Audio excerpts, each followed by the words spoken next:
back by popular demand. It's 25 questions. The AP poll has got their top 25 out. Whatever you think about the AP poll, you're more than entitled to your own thought about that and your own opinion. We have that as well on this show. But still, the AP poll has got 25 teams ranked.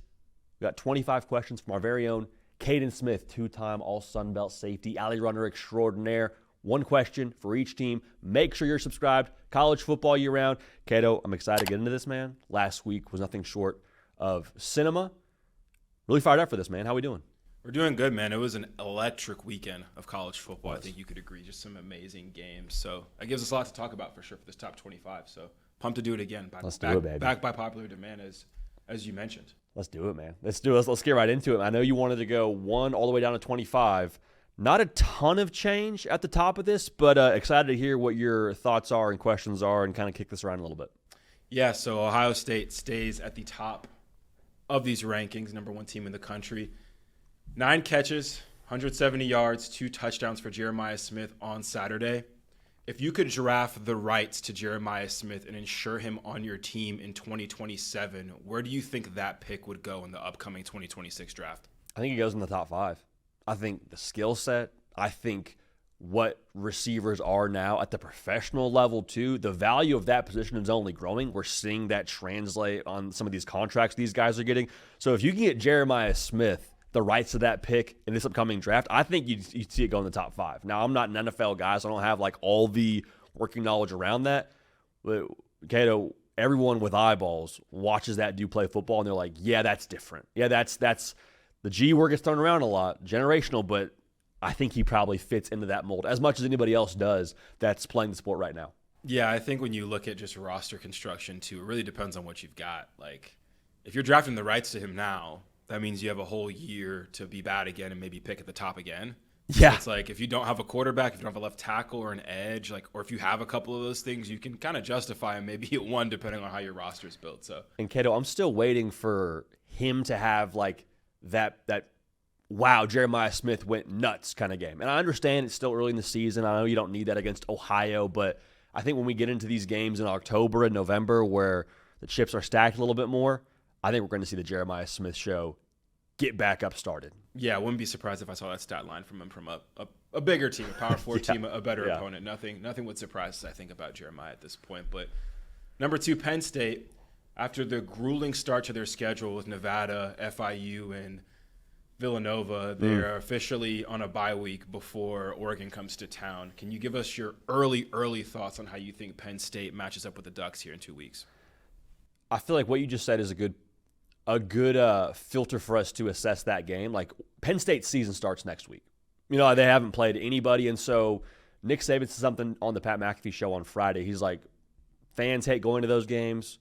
Players hate playing in those games. It's tough to get up when you're playing FIU, but I'm also looking on the other side of that matchup, seeing Oregon, who's played in Oklahoma State, played in Northwestern, which Power 4 next to those logos, sure, but still not a ton more juice when it comes to the matchup. And I've seen Oregon just be the epitome of dominant against those teams. So right now, we'll see how much the whiteout atmosphere rattles Dante Moore. We'll see how much Penn State kind of ups their level of play for a bigger moment. But right now, I lean Oregon, Cato. It's what my eyes are telling me. I lean Oregon in that spot because of how explosive they've been, how deep they look, and the Dan Lanning killer instinct we've seen from them early on in the season that, quite frankly, Penn State hasn't supplied quite as much of, in my estimation. Yeah, good luck to BetMGM and the folks over there making a line for that just based on the sample size, because I feel like it's literally like trying to make a week 1 line just based on what we've seen from the competition for both of those teams. So definitely excited for that one coming up here. But LSU's at number 3. I'm about to ask you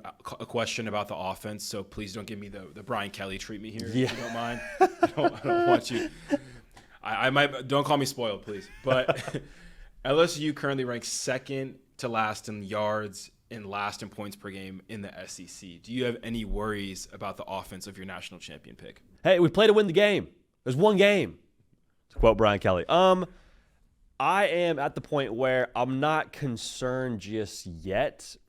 It's a little bit more concerning that we saw it against La Tech not look that awesome, against Clemson. And Clemson, that win is not aging all that well in the eyes of the public, just to keep it a buck there. Yeah. I'm not nervous just yet, just because I've seen it from Garrett Nussmeier a year ago with just less around him from a skill set perspective with the weapons.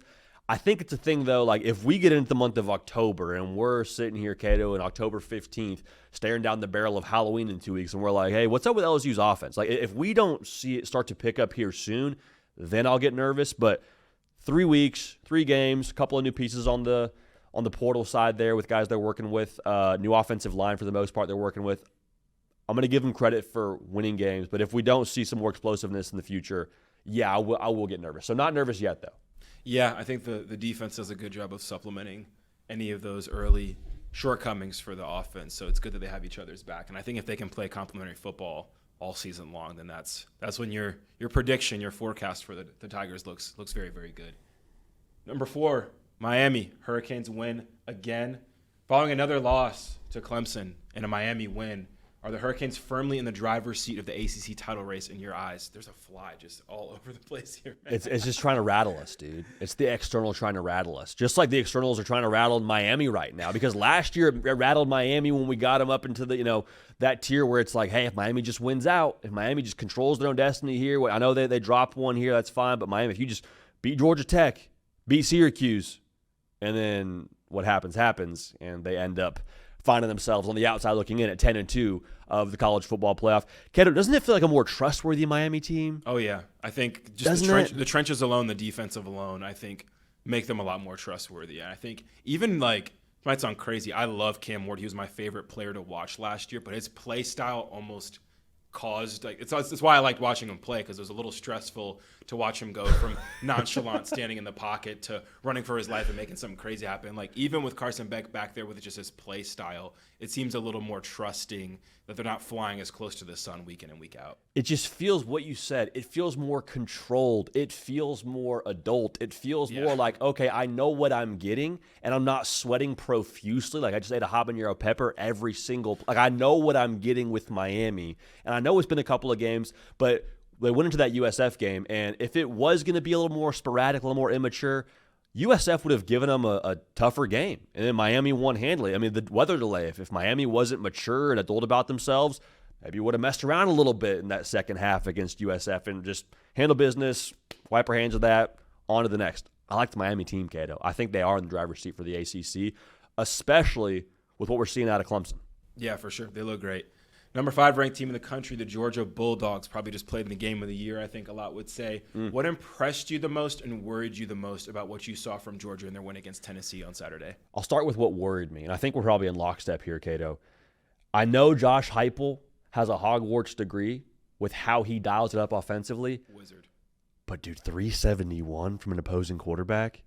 The way that Joey Aguilar got after those boys, and Joey Aguilar, too, I think, is more talented in his own right than he was given credit for before this season. And Tennessee's weapons, I think, all the credit to Tennessee. But it was jarring to see Tennessee just go up and down the field on Georgia in the first half. Now, they kind of caught their tempo, held their water when it mattered, but that was a little bit concerning because as good a play caller as Josh Heupel is, Kalen DeBoer, still on the schedule. Steve Sarkisian, still on the schedule. Now, you can have a conversation about who's the best of those three, and I don't think you're wrong with any answer. A little bit troubling.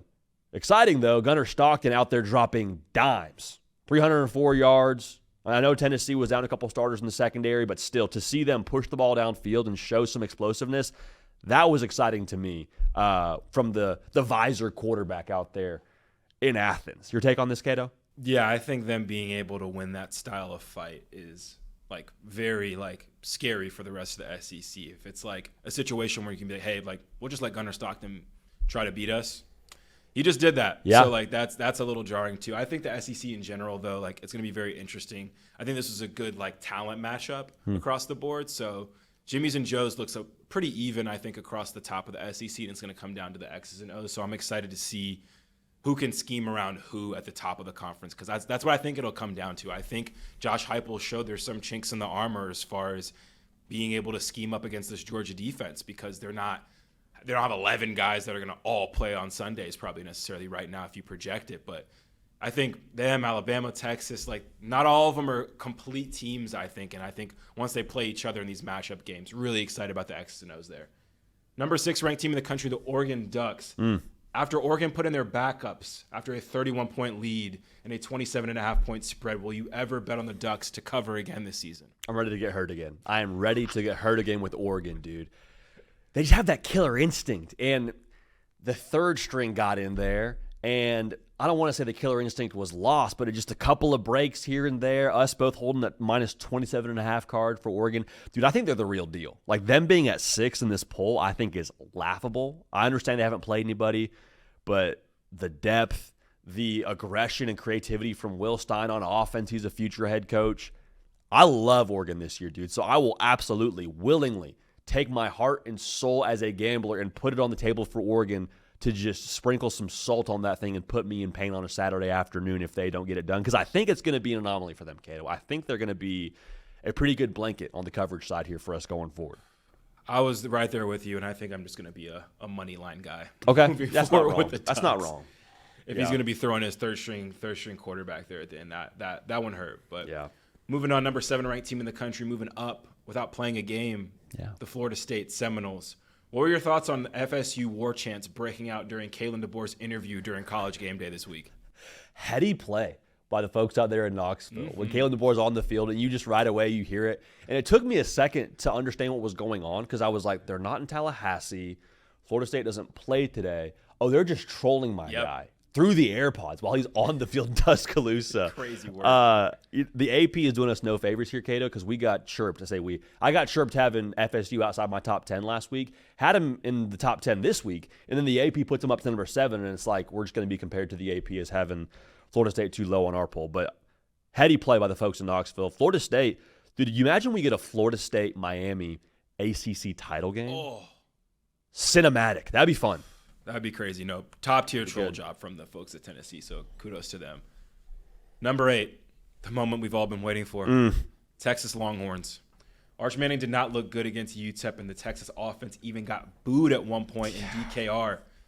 Now, what is your level of concern with Arch Manning and the Texas offense just 2 weeks away from Florida coming into town after Sam Houston this weekend?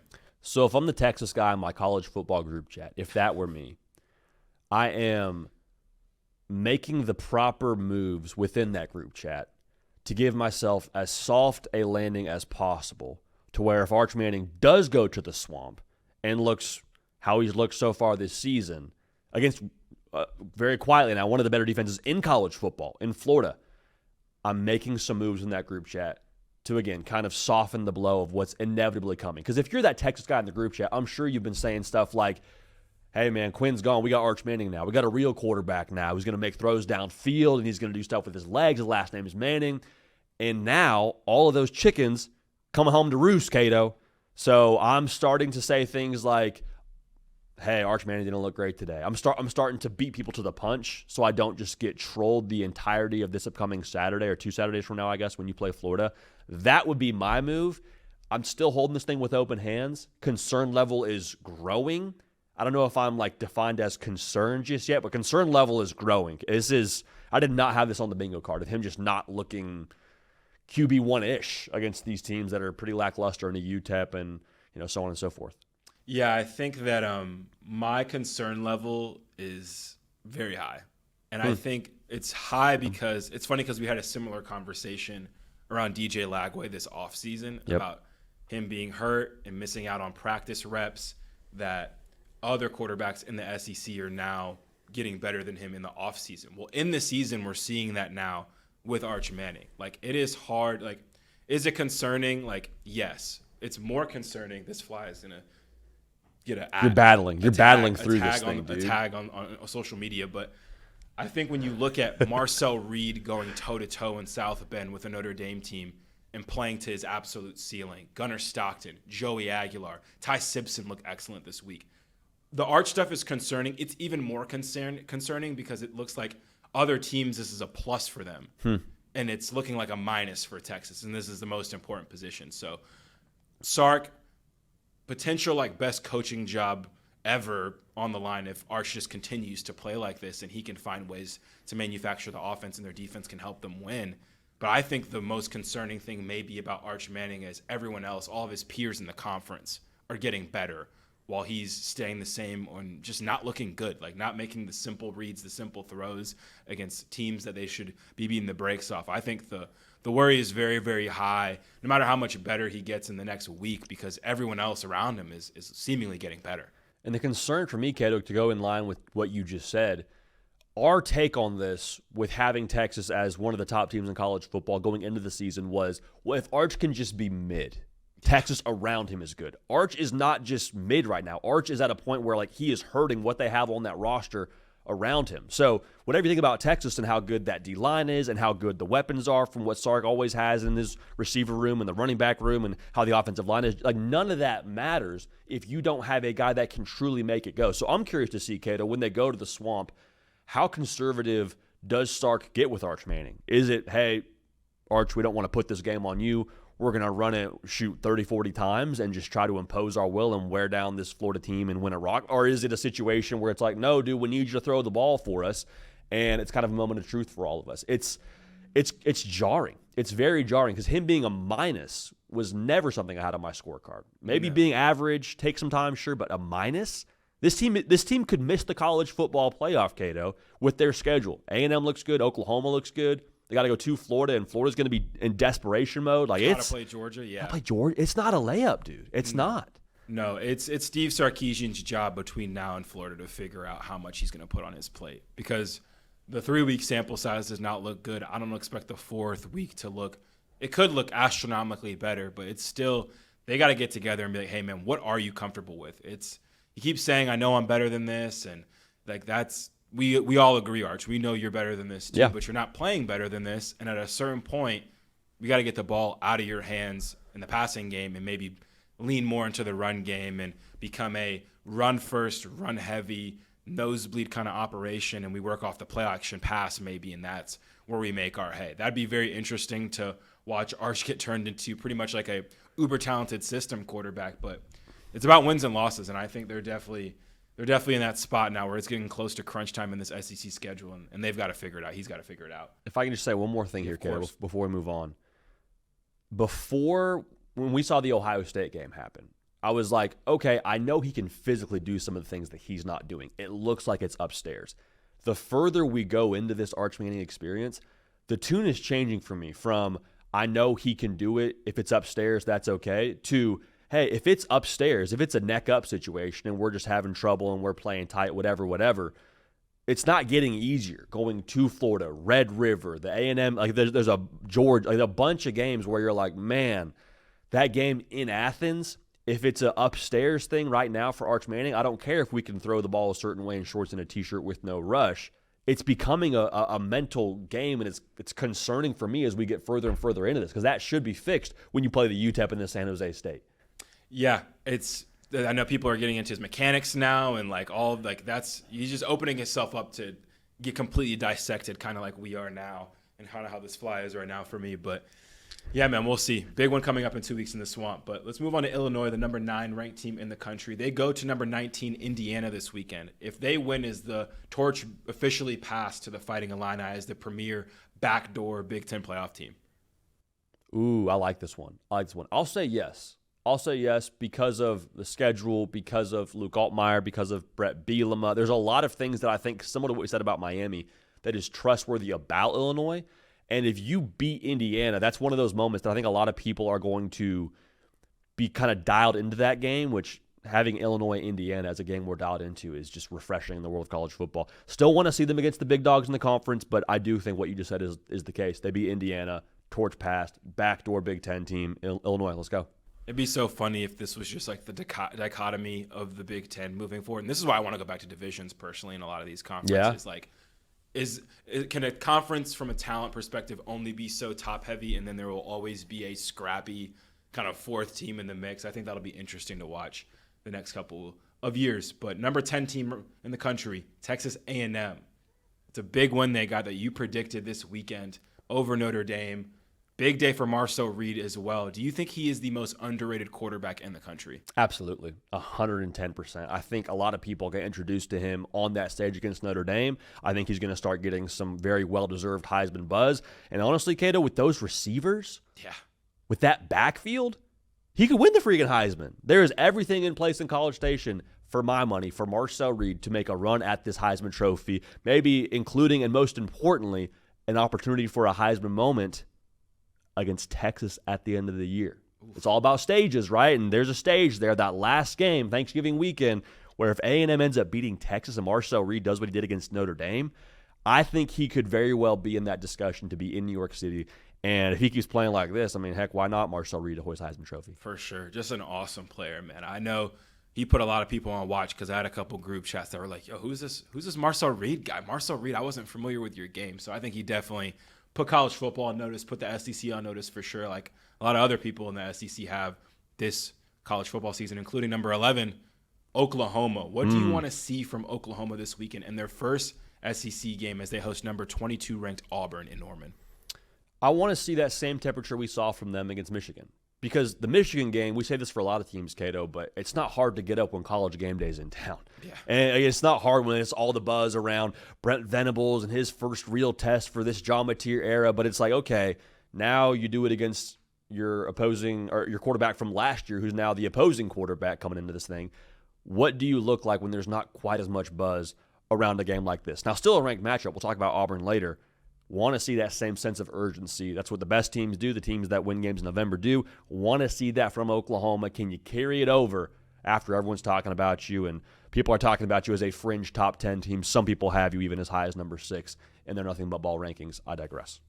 Yeah, no, another exciting matchup. It's cool this weekend. We have a lot of ranked matchups that we're seeing through these questions because a lot of these teams are playing each other. But number 12, my clones. Your clones, baby.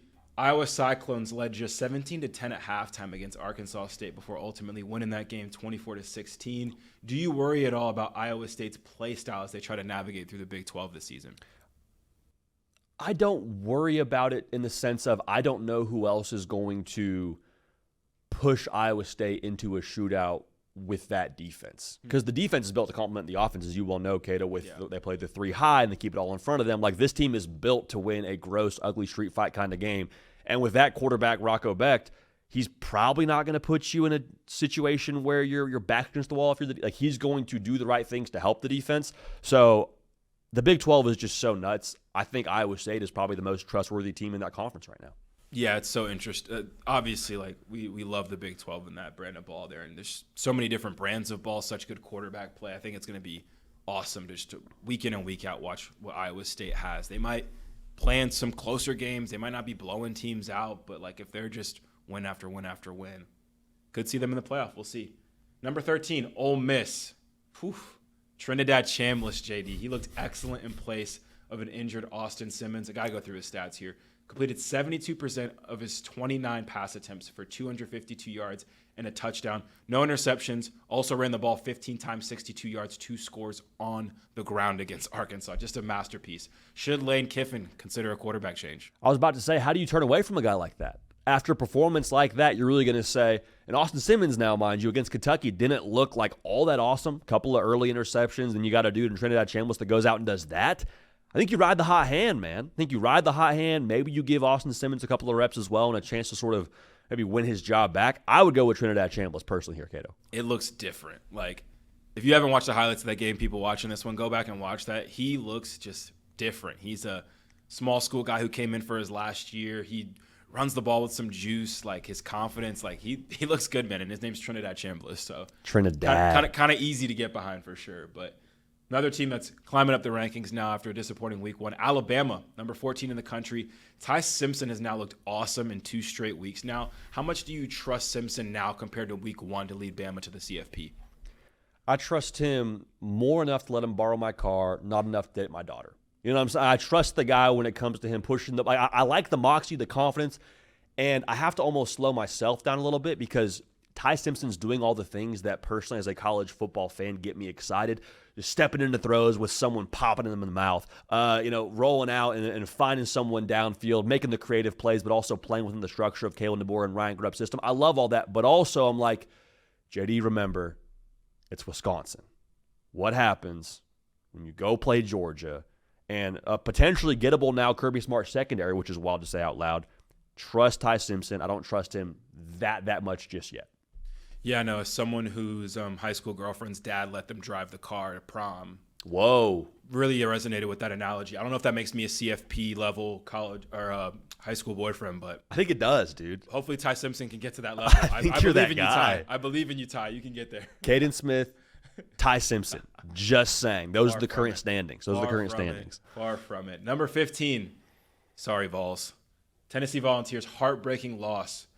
But the offense looked excellent against Joey Aguilar, under 7. Given that and the rest of their schedule, how much do you think the Vols are a lock to make the college football playoff? Ooh, I don't think I would say lock just yet, but I would say I left that weekend, kind of like we said in our last take segment, Cato. I think Tennessee should have put a lot of people on notice with what they can be. We just mentioned it's a Kirby Smart, Glenn Schumann defense, which I keep saying because I just need to almost like hear it out loud for myself. And Joey Aguilar, yeah, threw 2 picks, but dude went for 371. 371, and that defense, when they get their guys back healthy, I'd be surprised if they gave up 44. The schedule's workable. That, I think, to this point, Cato, is the best loss of the college football season, which is gross to say out loud, but that's how I feel about it. I think Tennessee can and will be in the mix for the college football playoff in the month of November. Yeah, I think Joey probably has had the most impressive quarter of football. We'll see this. Yeah. Like, that first quarter was unbelievable. Shout out to the App State legend, Joey Aguilar. I think it's interesting with Tennessee, like, with Joe Milton and Nico at quarterback, you heard a lot of like Josh Heupel wants to run the ball. Like, this is like Josh Heupel wants to run the ball. They like running the ball, and the stats definitely back that. But I think when you have a quarterback now that is closer to that Hendon Hooker, you better stay behind that those receivers running down the field offense. It's funny how it changes, and I'm curious across the conference what the film sessions are looking like as far as, hey man, now we really have to defend these splits, defend over the top, and defend the run. Like that's when we see this offense at its full form. And I think if they're going to be humming like that, given the schedule, like we mentioned, playoff isn't ridiculous to say at all. Number 16, my Utes. Maybe I need to pick a Big 12 team, huh? Those are my teams. Your conference. Yeah, that Your is true. conference. That is true. That's what it is. That's my league. But Devon Dampier led the Utes in passing and rushing this weekend in a 31-6 win over Wyoming.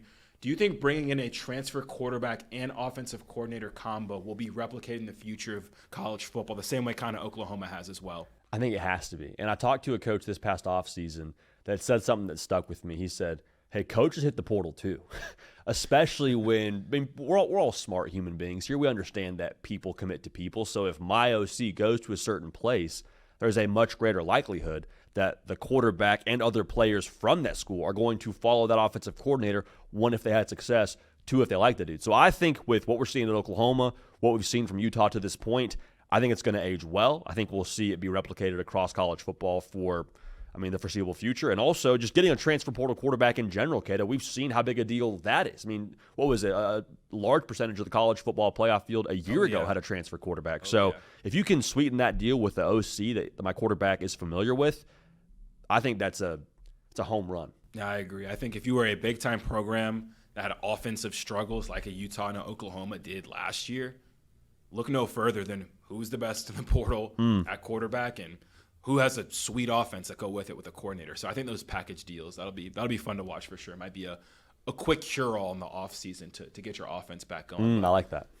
Number 17 ranked Texas Tech is playing Utah this weekend. This game is my Super Bowl. As we mentioned, I'm a Big 12 enthusiast. Love it. This isn't our spoiler alert for our prediction show coming up. This isn't our BetMGM game of the week, but is this the college football sickos game of the week this weekend in Salt Lake? I think it is, but the beautiful part about it, Cato, usually you and I talk about Sicko's Hour and it being at like 10:30 Eastern and you got to stay up late and get some caffeine in the system to watch it. This is on big noon kickoff. You're going to have prime time Joel Klatt, I say prime time, the prime time window for Fox College Football, that is. Gus Johnson calling Devin Dampier. I can't wait for the Devin Dampier nickname from Gus Johnson. I can't wait to hear Joel Klatt breaking down the Texas Tech. It's going to be awesome, dude. So it's Sicko's Hour, but the time change for Sicko's Hour has been adjusted for a noon kick. It's going to be electrifying. Can't wait. I feel like noon kicks get a lot of shade. I couldn't think of a better cup of coffee to start my Saturday than this matchup. I'm fired up for it, man. I'm so pumped. I'm also pumped about the Georgia Tech Yellow Jackets ranked at number 18, following another ranked win under Brent Key. Georgia Tech breaks into this top 25. Given the rest of their ACC schedule, how confident are you in the Jackets playing for an ACC title? I have to mention, no Miami, no Florida State, no SMU, not even Louisville on the rest of the schedule. I am confident in their ability to do that. Cato, this is something that I think just has to be talked about. And you and I have talked about it a little bit off camera. Haynes King plays football with such reckless abandon. I worry a little bit how sustainable that is on a human being's body. And I love it. I'm not telling Haynes King to ever change. I tweeted out, I love the way that Haynes King runs the football. He's going to tell how much he loves football. But if Haynes King, the laws of nature still exist for that human being, which we'll see if they do or if they don't, and you hope they don't for Haynes King, I worry about him being available for us in the month of November a little bit. So this isn't me predicting Haynes King gets injured at all. I'm just saying we all see the way the dude plays football, and we saw him miss week 2. If he's not in the lineup for Georgia Tech, I don't love Georgia Tech nearly as much. Now, I think right now it's fair to be optimistic, though, if you're a Georgia Tech fan, because of what you just mentioned, that schedule extremely workable, and it's an outfit that has got some grit to them, confidence to them, and they take on Brent Key's persona. I love the Jackets. Yeah, we obviously want him to be healthy, but I think him being his play style and him not playing in week 2 literally makes it pretty warranted to question that for sure. Philo's a good player, though, man. Like, maybe they run a 2-quarterback system. Like, what if they're just like, hey, like, we're double-digit favorites in this game. Let's put Haynes on ice for a week. Yeah. Let's let Philo, who's proven he can win games with us last year and this year. Against Miami last year. Let's let him get some run. And I think between both of those quarterbacks at that position and the rest of their schedule, it makes their play style a lot more sustainable. So I'm excited for the Georgia Tech Yellow Jackets. You talked a little bit in our reaction to that about their potential in Atlanta with Brent Key playing for ACC title, what that could mean, NIL and all that. It could get interesting very quick in Atlanta. So definitely excited about that. Also excited about number 19 Indiana coming off of a 73-0 win over Indiana State on Friday. How much would a win over Illinois this weekend impact your thoughts on maybe this team repeating as a playoff team? It would impact them pretty significantly, especially if they make it look definitive. Like, if this is a game where it could be anyone for 3 quarters and someone wins by a field goal, I'll leave and say, okay, we'll have to obviously watch the game again and have like a gauge for the level of play that happened in that game. But if we see Indiana just boss up and do what they did to Nebraska a couple of years ago, where they won by I don't know how many points, then I'm saying, okay, Indiana, it might just be a rerun of last year where, yeah, the games are tougher on your schedule, but Kurt Cignetti, it's our go-to phrase on this show talking about Indiana. Google him. Google what he's done. Yeah, the win over Illinois, if it's definitive enough, the eye test is going to be big there. But, yeah, there's a lot to unpack with that one for sure. I think it's a big eye test one for sure. I think if they do what they did, anything close to Indiana State, I think they'll climb up these rankings pretty fast, considering how high we have Illinois, or how high the AP has Illinois in these rankings. But, oh, man, this is another like sickos game. It's not the sexy brands. It's not – but it's 2 ranked teams that are really exciting to watch, I think, this upcoming weekend. Number 20, another new team to the top 25, Vanderbilt. They crack in there after an impressive showing against South Carolina this weekend. We have to add was Lenoris-less for a majority of that game. Yeah. How confident are you that Vandy can stay in the top 25 through this SEC schedule they have coming up? After seeing what they did to South Carolina, I'm pretty confident, because this is the game too, Cato, where there was a lot of reason to believe that maybe Vanderbilt would be a touch distracted. Theo Vaughn at practice. Theo Vaughn taking Diego Pavio's mom out for a day. I show speed at practice for Vandy. Like, there's a lot of buzz around Vandy, and Vandy's not a place that's really used to having that much juice around the football program. Last year, of course, was huge when they beat Bama and all that, but early on in the season to have this much discussion around Vandy, I think they're going to be a somewhat routine visitor to this top 25. I wouldn't be surprised if they stayed in there for the next few weeks. Yeah, I think like they're just kind of Georgia Tech-ish in the SEC. Yeah. Like, you got to put the ball down. Like, you can be distracted. You could think this and that about what they've been historically, but they have a quarterback who's tough as nails and is not afraid to go into your building. And if you're on their turf, everyone has full faith in them in the crowd as well. Like, just 2 teams that are just fire you up to see in the top 25 for sure. But it's going to be in a lot of games. It's going to be in a lot of games with that style of ball and Diego Pavia. They're going to be in it, man, for sure. Number 21 ranked Michigan. 349 total yards and 3 total tuds for a one Bryce Underwood against Central Michigan. Heading into his Big Ten debut, how much of that do you think he can translate in this debut on the road against Nebraska this weekend. Didn't it feel like against Oklahoma, it was almost the diet version of the Bryce Underwood experience for Michigan? Yeah. I want to see him cook. I want to see Bryce Underwood design quarterback run. I want to see them put the game in Bryce Underwood's hands because he's the most talented player on that offense.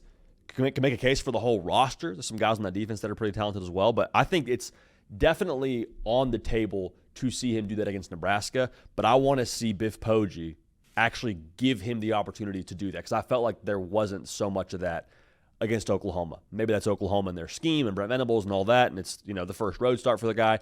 I want to see them turn him loose because I think he can make it happen. I'm glad you mentioned Biff Poggi because just a second in conspiracy corner here.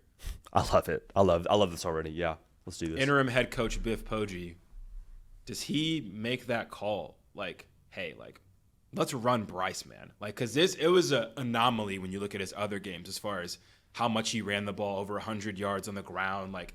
If that's a Biff call, is that a call we keep making against Nebraska? I'm just curious if that's something that was his call, and I think it just makes it so much more interesting. And maybe I don't question the minds at all. Michigan's building its national championship pedigree, obviously. Maybe they were waiting to employ this heading into Big Ten play, knowing that Oklahoma's a big game, yes, but maybe with what they have in their building, they feel pretty confident that maybe they can win the conference, especially if they can have this version of Bryce Underwood play for them week in and week out just in conference play. Doesn't Biff Poggi's personality kind of match a little bit the Bryce Underwood run game in some ways of, hey, let's call some more quarterback run for our 6'3", 6'4", 240 quarterback. Let's do some of that. I think that tracks, Cato. I also think it's worth at least the idea of whatever discussion you had during the week of preparation and then what you did on game day maybe being different of, well, I know that maybe we don't actually want to run Bryce Underwood that much against Central Michigan, but guess what? I'm the head coach right now. Guess what? I'm the captain now. So you know what? We will call Q power here. We will call read option here. And I think what you said about the game against Nebraska too, I don't think there's a world where you only utilize one area of Bryce Underwood's skill set and have the success you want to have in the Big Ten. I think that's 100% true. A little warm-up against Central Michigan. Go do it against Nebraska would be my take, 100%. Yeah, we got Biff calling him Batman, some great quotes. I love the pairing. It's a pairing you would have never thought going into the year would be something that's entertaining and fun to watch, but here we are. Here we are. Number 22 ranked Auburn. Stats by Cato coming your way. There are 26 wideouts in the SEC that have more receiving yards than Eric Singleton and Cam Coleman. How worried are you about the Tigers being one-dimensional offensively moving forward? I am worried to the same degree I'm worried I left my stove on at home. I'm not worried to the degree where did someone tow my car, if that's fair to say. I know that Eric Singleton and Cam Coleman are great receivers. I know that Jackson Arnold has the ability to be a five-star quarterback. I think we got to see it, though, at some point in time. The reason my concern level is maybe a touch higher than I alluded to a few moments ago is you'd like to see it against the lesser competition. Yeah. Against South Alabama, no knock on South Alabama, but you should be able to throw the football downfield. And then yet again, another game where you didn't really make all that much of an effort to get that part of the engine revved up. Just what we said with Bryce Underwood. If you're going to do it against Nebraska, you'd like to see it a little bit against Central Michigan. If you're going to do it against Oklahoma, you'd like to see it a little bit more visible against South Alabama. So maybe this is just who Auburn's going to be this year, but I think there's a ceiling to that style of play when that ceiling is lower than what Auburn expects this year, in my opinion. Yeah, no, it's there. I think you hit it right on the head. You'd like to see that against the lower competitions. I think you hit it all there. Number 23, Missouri. With Billy Napier hot seat talk continue to rise following another Florida loss, do you think Eli Drinkwitz should be the top contender for the Gators' head coaching job if it opens up? I think Eli Drinkwitz is the butler here, Cato. I think it's in the murder mystery, whenever you're watching it, it's always, it's the wife that killed him for the insurance money. Oh, it's the son who had spite for his dad. And then at the end of this movie, you know who it is? The butler just hanging out there. It's Lane Kiffin. He's the hot name. It's Marcus Freeman. He'd be awesome at Florida. Eli Drinkwitz, butler territory. He'd be my prediction for the Florida job, should that job become available, which it feels like it's going to be. It's looking like it's going to be. We mentioned it before. UCLA is open. Yeah. Virginia Tech's open. Florida could be open. We haven't had a head coaching dominoes kind of offseason in a while, and this could be it, especially with Gruden maybe wanting to make some noise. But I digress. I love it. Number 24 ranked Notre Dame. I feel like Notre Dame being winless and being in the top 25 is a big sign of respect from the AP voters. Does running the table get Notre Dame in the college football playoff, you think? I'm pausing here to think about it because it's a tough one. It's a I owed you a tough one, remember? This is a great one. I love this one, first of all. My gut is yes, because I think there's going to be so much chaos across the other conferences. I think you'll have a lot of teams in the SEC go 9-3 based on what we're seeing from quarterback play so far. I think you'll have – I feel semi-confident saying there could be some carnage in the Big Ten as well. The ACC, I don't know that we're going to get two teams from them. Big 12, same deal. So with all that dust settling, all that smoke and chaos at the end of the year, I think we'll sit and look at Notre Dame saying, well, they lost 2 games by a combined 4 points in the month or in the first month of the season. Okay, 10-2 Notre Dame. Get on in here. Don't tell anybody that we let you into the back door, but like you're in the college football playoff. I think it'll be good enough. I wouldn't feel great about it if I'm a Notre Dame fan. Would that be my path now? But it's no longer the case of, well, can we get in 11? Oh, you got to get in at 10-2. Like there's no more hypotheticals to play. The path is the path here for you. Yeah, and I think you lost the ways exactly how you'd want to if you were going to be 0-2. Like they're a proper hold and extra point away from maybe winning that game. You know what I mean? So I think they'll definitely have to take care of business. Like I think they're not just going to have to win the games they're supposed to win, but they're going to have to really show a separation and a gap between some of these teams they play.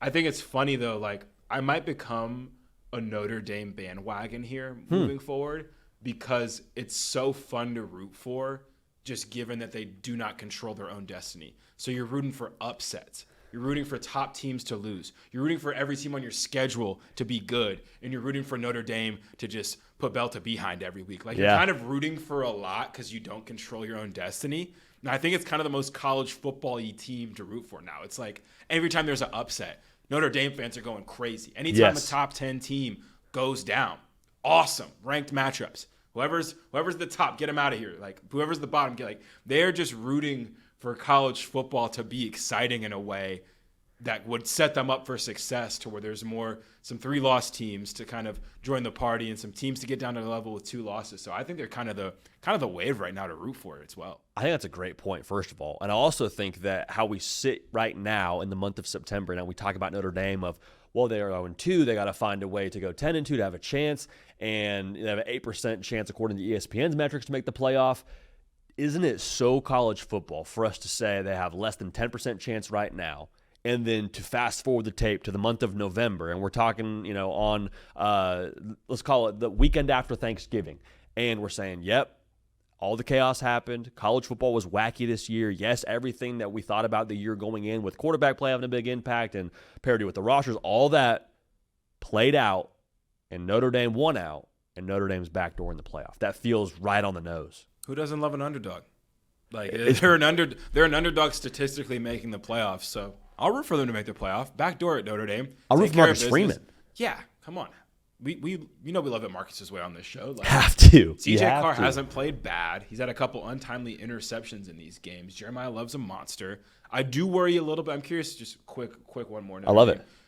We know they love to play man coverage. Yeah. Marcel Reed kind of ate that up, and they didn't get great pressure on him. Do you worry about their style of play? They have some injuries in the secondary too. Like I worry a little bit about playing man coverage and only having 1 sack in their 2 games. That worries me a little bit. I worry more about the line of scrimmage than I do about that secondary, because I don't know who else on their schedule, maybe USC, is going to take advantage of that man coverage to the degree that A&M did and to the degree that Miami did. Like the rest of the way, Navy's not doing that to you. I don't think Boise State's doing that to you. So I'd like them when they get to the college football playoff, should that happen, maybe tinker with the idea of some other defensive schemes on that side. You don't want to change who you are when you get to the playoff, I guess, but that worries me more then than it does now, if that makes sense. Because CJ Carr looked great. Yeah, CJ Carr. Yeah. I think those losses will age, quote unquote, well. Yeah, gotta root for Miami and A&M to keep taking care of business, and for other teams to not. So let's go Notre Dame. You mentioned USC. Number 25 ranked team, rounding out this top 25. They finally break in there after a dominant start to the season. What do you make of the lack of noise coming out of Los Angeles nationally so far this year with the Trojans? If I'm Lincoln Riley, ideal. The last couple of years, it's been, is Miller Moss actually a better fit for USC than Caleb Williams? Hey, is the defense actually fixed now with the new DC? Hey, Caleb Williams, he's the returning Heisman Trophy winner. USC's got to be a 14 playoff team, right? And then this year, they're waxing teams. They're in the college football top 25 right now, and we're just like, oh, good to see USC here. I think the lack of noise is actually a massive advantage for the Trojans right now, Cato. You know me, I was high on them all offseason, extremely high on Maave as well. Mm-hmm. I think he is my favorite dark horse when it comes to the Heisman. He's Lincoln Riley's biggest quarterback. Like, he's huge. He has a huge arm. He can run around. Seems like he's turned down the picks a little bit as far as the competition they've played so far, but can't wait to see them play on a big stage here coming up in the next couple of weeks, because I think they've quietly been getting their defense better, getting right, quietly have some exciting receivers. I love the Trojans. I think college football is better when they're good. So let's fight on. I love it, man. I love it. Well, I got to ask you a question, obviously, before we get out of here. Cato, when you look to week 4 of the college football season, what's going to be the spirit animal that defines this upcoming week? And then a real question for you is actually, who was most impressive to you from this last weekend? Texas A&M is the most impressive. And they have the spirit of,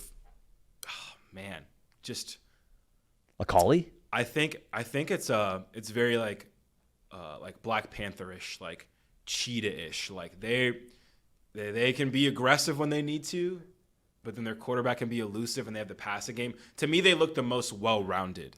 Like Georgia was impressive, yes. Like Tennessee looked good, yes. And I think schematically what Tennessee does is very, very hopeful when you look at offensively of being able to spread you out and run the ball and have balance there. But I think Notre Dame A&M from a personnel standpoint, I love how multiple they look compared to just about every team in the country relative to who they've played. Like, we love how Oregon's offense looks as well, but they're smooth. Marcel's smooth. The receivers are smooth. But then the trenches too, like, they have some bite too. So yeah, hope I answered both questions there. But home run. A&M was the most impressive to me on the road in South Bend. The SEC still goes through UGA, I think, but they're the team that I think on film they look scary right now for sure. I just hope they can, like a UGA and these teams that have been at the top of the SEC, not stub their toe. We don't like how they finished last year. Can you build on the momentum? Can you keep going? It's very much a game of who doesn't stub their toe in the SEC and lose the games they're not supposed to. And the way they looked, quite frankly, I don't think they should lose against really anyone against their schedule, just how they looked most recently. So give me the Aggies there. I think you nailed that. I think you nailed both sides of that question. For those of y'all that are like, why do you ask them about a spirit animal for this upcoming college football weekend? Last time we did this segment, Caden goes through 25 questions, thoughtful questions. He spent a lot of time in them. I asked him a question that is very open-ended, very philosophical, and sort of nonsensical. You said, what is the word or phrase of week 3 going to be? Which you nailed. I said quarterback play. I said quarterback play. A big topic on college football Twitter was how bad the quarterback play was this weekend, so that wasn't necessarily what I expected. But if we're all wrong, we're right. I told you when you answered it, I thought you hit it out of the park, and then the weekend happens, and it confirms that ball was, in fact, going. And the spirit animal and A&M, I thought, was a home run this time as well. So maybe that'll become a bit up for us on the segment, but maybe we'll talk off the air and you'll say stop doing that. But for Caden Smith, for myself, 25 questions, 25 teams. We appreciate y'all making the show what it is. Again, make sure you are subscribed. We're going to keep this party rolling. We will see y'all next time.